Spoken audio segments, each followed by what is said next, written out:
The camera opens on a packed Navy ceremony hall. Flags ripple softly. Medals shine under white lights. The air feels sharp, like every breath carries years of sacrifice. At the podium, Admiral Strickland, a man whose voice could silence oceans, stands ready to honor veterans returning to active service support. In the back row sits Ethan Cole, a quiet single dad in his late 30s, clean-shaven, plain suit, but eyes that look like they've seen ghosts. His young daughter, Lily, sits beside him, swinging her legs, holding a folded paper star she made for Daddy's big day. When the Admiral's eyes land on Ethan's name tag, he smirks and says into the mic, "Well, Mr. Cole, they say every SEAL once had a call sign. What was yours, son?" The crowd chuckles softly. It sounds like a joke, a friendly tease. But Ethan doesn't smile. He rises slowly, the room going still. He looks the Admiral dead in the eyes and says quietly, "Iron Ghost." For a second, the hall stops breathing. The Admiral's face drains of color. His hand trembles against the podium. The laughter dies instantly. The sound of that name, Iron Ghost, turns the whole room cold.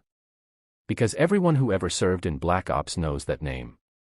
And no one ever expected to hear it again. Cut to black. The title appears. SEAL Admiral asked single dad veteran his call sign as a joke, until Iron Ghost made him freeze. Ethan Cole once belonged to the kind of missions the world never hears about, shadow teams that didn't exist, ghosts that never came home. He earned his call sign, Iron Ghost, after surviving an ambush that should have killed him and 5 others.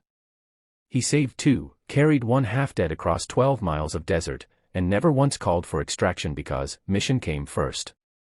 When he came home years later, the war never really ended, it just moved into his mind. His wife couldn't handle the silence, the night sweats, the staring at doors that weren't threats anymore. When she left, she took everything except his daughter. Lily was the one reason Ethan still got up in the morning. He worked nights at a security firm, picked up odd jobs fixing engines, and spent mornings making pancakes shaped like dolphins because Lily said they made her laugh. But deep down, the ghosts of his past never left him. Every morning felt like another mission to survive, quietly, unseen. One day, he got a letter from the Navy, a recognition ceremony for veterans contributing to community programs. Ethan almost threw it away. But Lily, wide-eyed and proud, whispered, "Daddy, I want to see you get a medal like superheroes do."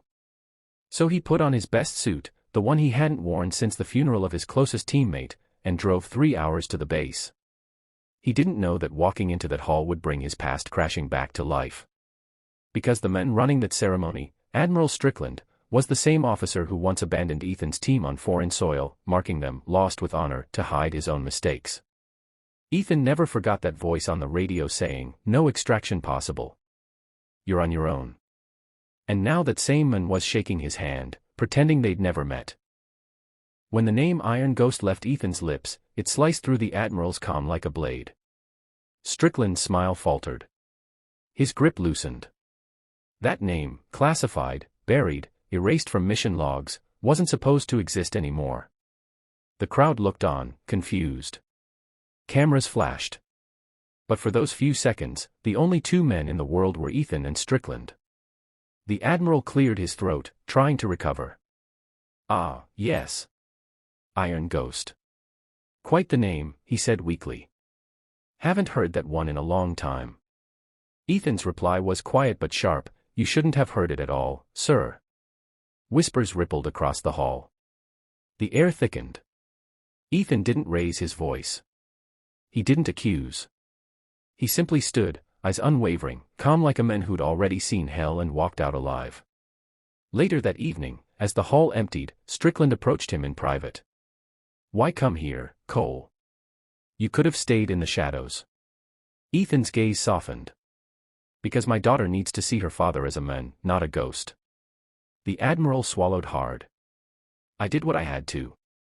Command made the call." Ethan nodded slowly. "And I did what you didn't. I saved who I could. Buried who I couldn't."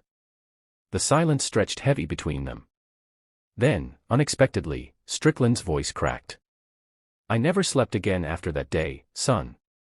For the first time, Ethan saw not the cold officer, but a man buried under guilt.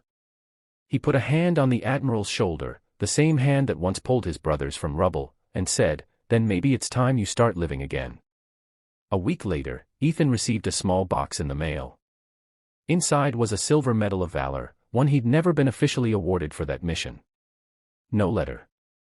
No signature.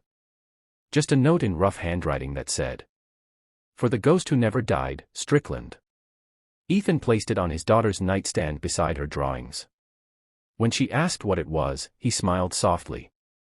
"Just something from a friend who remembered your dad."